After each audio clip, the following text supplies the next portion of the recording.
আসসালামু আলাইকুম ভিউয়ার্স, আশা করি সবাই যে যেখান থেকে দেখছেন ভালো আছেন। আজকে আপনাদের সাথে আমি একটা সিম্পল রেসিপি শেয়ার করতে চলে আসলাম। আজকে আমি পুঁইশাক ভাজি রান্না করে দেখাবো। অনেকে বলেন গন্ধ করে, খেতে ভালো লাগে না, ঝরঝরা হয় না। সব টিপস ফলো করে আপনাদেরকে আজকে রান্না করে দেখাবো। এভাবে দেখবেন অনেক ঝরঝর হবে, খেতে হবে খুবই মজাদার। এক প্লেট গরম গরম ভাত নিমিশেই শেষ হয়ে যাবে। তাহলে চলুন দেখে নেওয়া যাক। এখানে আমি পুঁইশাকগুলো ভালোভাবে ধুয়ে নিয়েছি।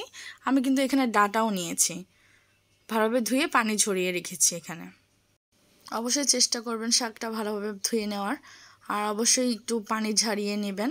এতে রান্নার সময় পানিটা খুব একটা বেশি ওঠে না, তাড়াতাড়ি শাকটা হয়ে যায়।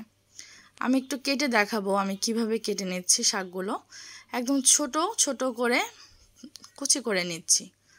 আমি ডাঁটাও এখানে কেটে দেখাবো আপনাদেরকে কিভাবে। অনেকে ডাঁটাগুলো ফেলে দিয়ে থাকেন, কিন্তু শাক যেহেতু এখানে কিন্তু ডাঁটাগুলো যেগুলো থাকে নরম ডাঁটাগুলো ওগুলো কিন্তু খাওয়া যায়, যেটাগুলো শক্ত ওইগুলো আমি নিব না।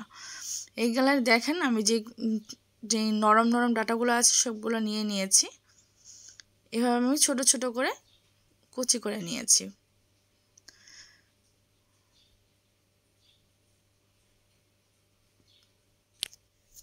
এই যে সবগুলো আমার কাটা হয়ে গিয়েছে, শাক আর ডাঁটাগুলো আমি রান্নায় চলে যাব।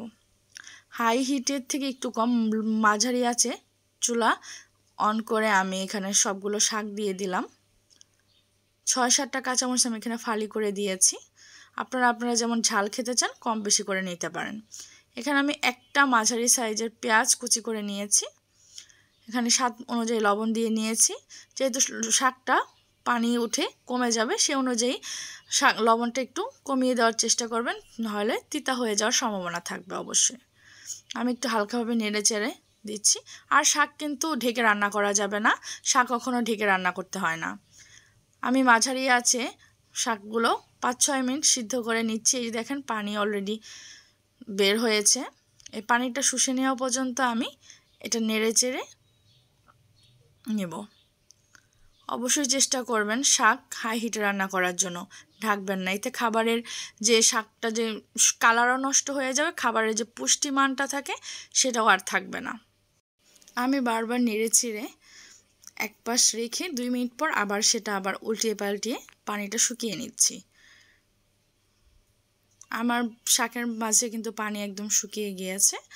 আমি এখন এগুলো একটু কিছুক্ষণ রেখে তুলে নিচ্ছি। দেখেন আমার শাকগুলো কিন্তু এখন খুবই ঝরঝরা অবস্থায় আছে। আপনারা অবশ্যই চেষ্টা করবেন এইভাবে শাক রান্নার জন্য। এখন শাকে ফোড়ন দিব। এখানে যেখানে আমি শাকটা সিদ্ধ করেছিলাম আমি ওই প্যানেই 4-5 টেবিল চামচ তেল দিয়ে দিয়েছি। এখানে আমি 7-8টা শুকনো মরিচ ফালি করে ছিঁড়ে দিয়েছি। হালকা একটু ভাজা হয়ে যাওয়ার পর আমি এখানে 6-7 কোয়া রসুন কুচি করে দিয়ে দিয়েছি। এখানে 2টা বড় বড় সাইজের পেঁয়াজ কুচি করে আমি দিয়েছি। এটা আমি একদম ব্রাউন লালচে করে ভেজে নেব। অবশ্যই লালচে করে ভেজে নেবেন, এতে শাকের গ্রান যে একটা গন্ধ লাগে অনেকে বলেন ওই গন্ধটা আর থাকবে না, একটা সুন্দর একটা স্মেল নিয়ে আসবে। একদম পুরা লালচে করে ভেজে আমি শাকগুলো এখানে দিয়ে দিলাম। এই শাকটা হতে কিন্তু খুব বেশি সময়ের প্রয়োজন হয় না, ঝটপট খুবই তাড়াতাড়ি হয়ে যায়। এখন আমি একটু পানিটা জাস্ট শুষে নেওয়া পর্যন্ত হালকা একটু ভেজে নিচ্ছি। 2-3 মিনিট ভাজার মাধ্যমে কিন্তু আমার শাকটা একদম পুরোপুরি রেডি হয়ে যাবে। আপনারা অবশ্যই চেষ্টা করবেন এভাবে শাক রান্নার জন্য। যারা আমাকে ইউটিউব থেকে দেখছেন তারা অবশ্যই সাবস্ক্রাইব করবেন, লাইক কমেন্ট শেয়ার করবেন। ফেসবুক থেকে যারা দেখছেন তারা অবশ্যই আমার পাশে থাকতে হবে, ফলো দিতে হবে, লাইক কমেন্ট শেয়ার করতে হবে। এই যে দেখুন আমি শাকটা পরিবেশন করে নিচ্ছি। একদম দেখতে কিন্তু খুবই ঝরঝরা হয়েছে, শাকের কালারটাও কিন্তু নষ্ট হয়ে যায় না, একদম দেখতে সবুজ আছে এখনও। একদম এই তো রেডি হয়ে গেল। অবশ্যই আপনারা এইভাবে ট্রাই করবেন, জানাবেন কেমন লেগেছে আপনাদের। আর অবশ্যই নতুন আবার রেসিপি নিয়ে হাজির হয়ে যাব। সেই পর্যন্ত সবাই ভালো থাকবেন, সুস্থ থাকবেন। আল্লাহ হাফেজ।